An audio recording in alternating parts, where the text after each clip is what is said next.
জিদ্দা এবং দেবদা দুজনকেই অনেক রেসপেক্ট করি, তারাও আমাদেরকে অনেক পছন্দ করেন। স্পেশালি দেবদা অমায়িক একজন মানুষ, আমি বলতে চাই, ভীষণ ডাউন টু আর্থ। তারপরেও শাকিব ভাইকে এত ভালোবাসা কেন? ওটা ওনার কেরিয়ার গ্রাফের জন্য। মানুষটা 27-28 বছর ধরে যেভাবে ইন্ডাস্ট্রির জন্য করে যাচ্ছেন, এই অবদান তো অনস্বীকার্য। তাই মেগাস্টার শাকিব খানের প্রতি ভালোবাসা, এবং এটা দিনকে দিন আরও বাড়বে, বই কমবে না। আসল ব্যাপারটা হচ্ছে আমি সিনেমাটা অর্ধেকও এখনও দেখতেও পাইনি, কারণ প্রথম শোটা দেখার ইচ্ছে ছিল। এত পাবলিকের চাপ, আমি ঢুকতেই পারিনি। আমি সেকেন্ড শোটা দেখবো। আমি মিডিয়াম সময়ে একটু ঢুকেছিলাম, মিডল টাইমে প্রডিউসারের সঙ্গে।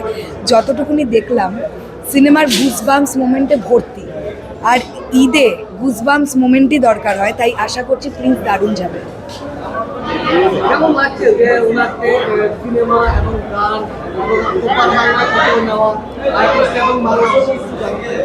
সব মিলিয়ে একটা অসাধারণ অভিজ্ঞতা, দারুণ লাগছে। যতটা বলবো আমার মনে হয় কম বলা হয়ে যাবে। মাত্র 2 দিন এসেছি, এত ভালোবাসা, এত আতিথেয়তা, মানে আমি সত্যি বাংলাদেশের কাছে ঋণী হয়ে থাকবো। দিদি, আমি একটা জিনিস জানতে চাই, এতদিন সাকিব খানের হাইপ যেটা ছিল, প্রত্যেক ছবির বলেন, দর্শক হাইপ বলেন, এটা আপনি এতদিন চ্যানেলে দেখেছেন, নিউজে দেখেছেন, আজকে বাস্তবে দেখলেন বিষয়টা, কেমন লাগলো আসলে? কতটা যে ভালো লাগছে আমি বলে বোঝাতে পারবো না। মানে এটা আমার কাছে একটা স্বপ্ন ছিল। আমি আমার ভিডিওতেও বলেছিলাম যে এতদিন আমি মোবাইলে দেখেছিলাম ক্রেজ কাকে বলে, আমি এবার চোখের সামনে গিয়ে দেখব ক্রেজ কাকে বলে। তো সেই চোখের সামনে আমি ক্রেজটা দেখলাম, এবং এটা অসাধারণ। মানে এটা মেগাস্টার শাকিব খান ছাড়া অসম্ভব, আমি এটা কোথাও গিয়ে মনে করি। যারা প্রিন্স দেখতে আসবে তাদের উদ্দেশ্যে যদি কিছু বলতে। আমি বলবো আপনারা এক্ষুনি আগে টিকিটটা কাটুন, কারণ মেগাস্টারের ছবি ঈদে আপনারা কিন্তু টিকিট পাবেন না। এমনিতেই সিঙ্গেল স্ক্রিন চারিদিক সোল্ড আউট হয়ে যাচ্ছে, সিনেপ্লেক্সেও দুর্দান্ত রেসপন্স আসছে।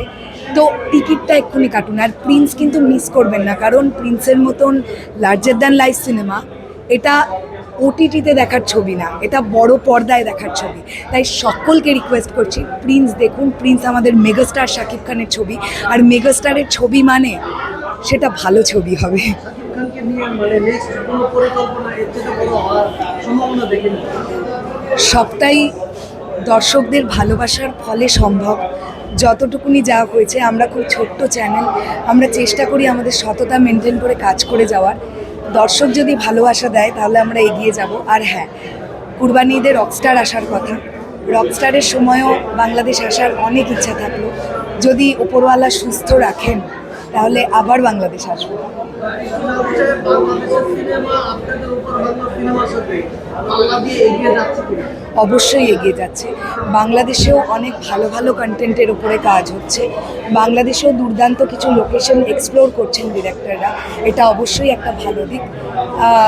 আমি এভাবে বিভেদ করতে চাই না, কারণ আমাদের মাতৃভাষা বাংলা, আমরা বাংলা ভাষাভাষী মানুষ। তাই বাংলা সিনেমা এগিয়ে চলুক, এটাই চাই। ওপার বাংলা এপার বাংলা না, বাংলা ভাষার সিনেমা এগিয়ে যেতে হবে।